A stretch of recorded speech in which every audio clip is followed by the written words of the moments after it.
या बातमीपत्राचे प्रायोजक आहेत pro rich look skin and hair studio. नमस्कार, पोलीस माझा न्यूजच्या या बातमीपत्रात आपलं मनापासून स्वागत। पाहूयात काही विशेष घडामोडी।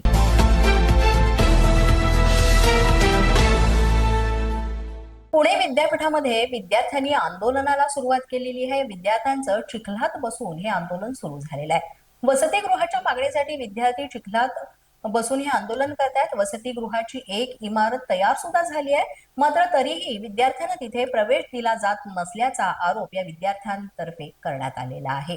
त्यामुळे विद्यार्थ्यांची मोठी गैरसोय होते।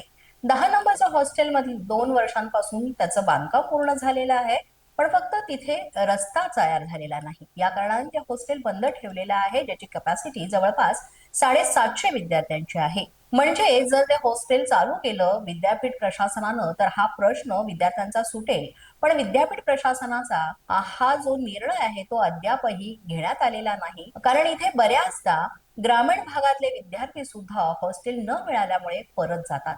त्यामुळे विद्यार्थ्यांची मोठी गैरसोय होते। शिक्षणापासून विद्यार्थी जे आहे ते वंचित राहत आहेत आणि याला सर्वस्वी विद्यापीठ प्रशासन जबाबदार आहे असं म्हणत हे आंदोलन विद्यार्थ्यांनी सुरू केलंय। जोपर्यंत आमच्या मागण्या मान्य होत नाही, तसंच हे हॉस्टेल लवकरात लवकर सुरू होत नाही, हे कधी होणार आहे त्याची आम्हाला हमी लेखी स्वरूपात देत नाही, तोपर्यंत आम्ही हे आंदोलन सुरूच ठेवू असं या आंदोलनकर्त्या विद्यार्थ्यांनी सांगितलेलं आहे।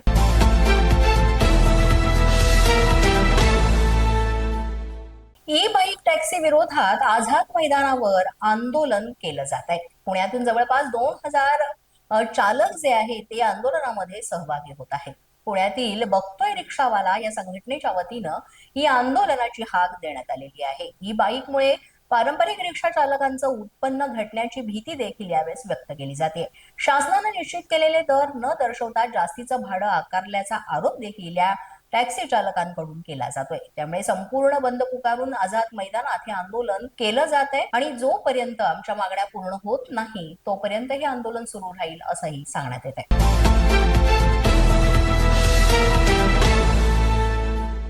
अमरावती जिल्ह्यामध्ये हत्येच्या घटनांचं सत्र हे सुरूच आहे। पुन्हा एकदा अमरावतीमध्ये 24 तासात 2 हत्येच्या घटनांची नोंद झालेली आपल्याला पाहायला मिळते। त्यामुळे भीतीचं वातावरण सुद्धा पसरलंय। फ्रेझरपुरात पित्रानंच मित्राची हत्या केल्याची खळबळजनक घटना घडली, तर बडनेरा हद्दीमध्ये अगदी किरकोळ कारणावरून एका महिलेची हत्या झालेली आहे। अमरावतीमध्ये आपण पाहायला गेलं तर गेल्या 6 महिन्यात तब्बल 31 हत्येच्या घटना घडल्यात। पुणे येथील रिजवान मुलानी वय वर्षे 20 या तरुणाची त्याच्या 4 मित्रांनं गांजा पित असताना झालेल्या वादातून हत्या करून त्याचा मृतदेह थेट अमरावती शहरातील SRPF परिसरात गटाराच्या टाकीमध्ये टाकल्याची घटना घडली होती। त्यानंतर बडनेरा इथं इंदिरानगरमध्ये निलोफर शेख जामीर वय वर्षे 30 या महिलेची घरात घुसून किरकोळ कारणामधून हत्या करण्यात आली। अमरावती जिल्ह्यात 6 महिन्यांमध्ये तब्बल 31 हत्येच्या घटना घडलेल्या पाहायला मिळत आहेत आणि पोलिसांना आता एक मोठं आव्हान आहे आणि पोलीस कसून आता आरोपींचा शोध घेत आहेत। पोलीस माझा न्यूजच्या बातमीपत्रात वेळ झाला एका छोट्याशा विश्रांतीची। पाहत रहा पोलीस माझा न्यूज। या बातमीपत्राचे प्रायोजक आहेत pro rich look skin and hair studio. विश्रांतीनंतर पुन्हा एकदा पोलीस माझा न्यूजच्या या बातमीपत्रात आपलं मनापासून स्वागत।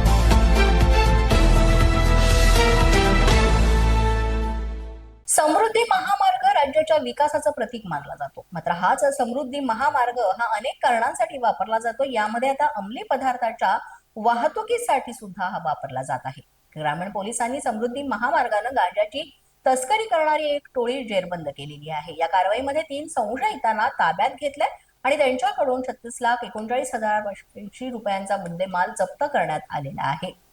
यामध्ये जिल्हा पोलीस अधीक्षक बाळासाहेब पाटील यांनी जिल्ह्यातल्या राज्य आणि राष्ट्रीय महामार्गावरून अंमली पदार्थांची जी विक्री होतीये तर त्या विरोधात ही मोहीम उभारलेली आहे। समृद्धी महामार्ग हा राज्याच्या विकासासाठी अगदी मोठ्या प्रमाणात प्रगतिशील मानला जातो, मात्र अंमली पदार्थांची होणारी तस्करी रोखण्यासाठी पोलिसांना सूचना करण्यात आल्या। स्थानिक गुन्हे शाखेचे निरीक्षक रवींद्र मगर यांच्या पथकाला मिळालेल्या माहितीनुसार सिन्नर तालुक्यातील शिवडे इथं समृद्धी महामार्ग परिसरात त्यांनी सापळा रचला।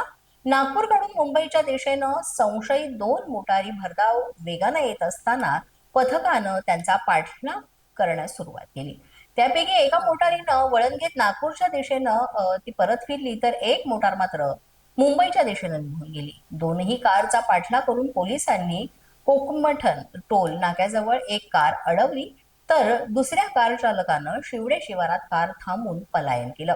दोन्ही कारमधून यावेळेस पोलिसांनी 24,28,580 रुपये किमतीचा 121 किलो 429 ग्रॅम वजनाचा गांजा, वाहतुकीसाठी वापरलेल्या 2 कार, 3 मोबाईल, 15,000 रोख रक्कम असा एकूण 36,29,580 रुपयांचा मुद्देमाल जप्त केलेला आहे. या कारवाईमध्ये पोलिसांनी 35 वर्षीय भारत चव्हाण तसंच तुषार काळे, संदीप भालेराव यांना ताब्यात घेतलेला आणि पुढील तपास आता सुरू करण्यात आलेला आहे. यामध्ये एक आरोपी जो आहे तो फरार झालेला असून त्याचाही तपास करण्यात येत आहे.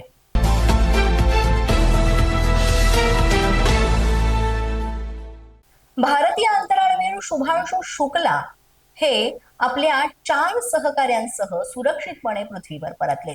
त्यांचे ड्रॅगन अंतराळ यान कॅलिफोर्नियाच्या किनाऱ्यावर यशस्वीरित्या उतरलेला आहे. सुमारे 18 दिवस अंतराळात राहिल्यानंतर त्यांनी अनेक शास्त्रीय प्रयोग पूर्ण केले. शुभांशु शुक्ला 25 जून रोजी फ्लोरिडा येथील केनेडी स्पेस सेंटरवरून फाल्कन 9 रॉकेटच्या सहाय्यानं अंतराळात गेले होते.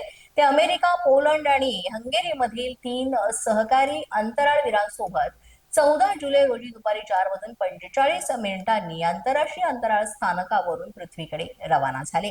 अखेरीस हे सर्व अंतराळवीर आज 15 जुलै रोजी पृथ्वीवर सुखरूप पोहोचलेत. अंतराळ यान समुद्रात उतरल्यामुळे सर्व अंतराळवीरांना तेथून बाहेर काढण्याची प्रक्रिया आहे ती सुरू झाली आणि त्यानंतर त्यांची आरोग्य तपासणी केली जाणार. तसंच अंतराळ प्रवासामुळे शरीरावर झालेल्या वेगवेगळ्या ज्या परिणामांपासून त्यांना सावरण्यासाठी पुढील 10 दिवस लागणार आहेत. त्यामुळे ते 10 दिवस देखरेखीखाली ठेवण्यात येणार आहेत आणि त्यानंतर असं म्हटलं जाते की शुभांशु शुक्ला भारतात सुद्धा परत येण्याची शक्यता वर्तवली जाते. त्यामुळे हा क्षण भारतासाठीच नाही तर संपूर्ण जगासाठी अभिमानास्पद आहे. पोलीस माझा न्यूजच्या बातमीपत्रात आज इतकंच. तुम्हाला आमचं बातमीपत्र कसं वाटतंय याबाबत अवश्य अभिप्राय कळवा.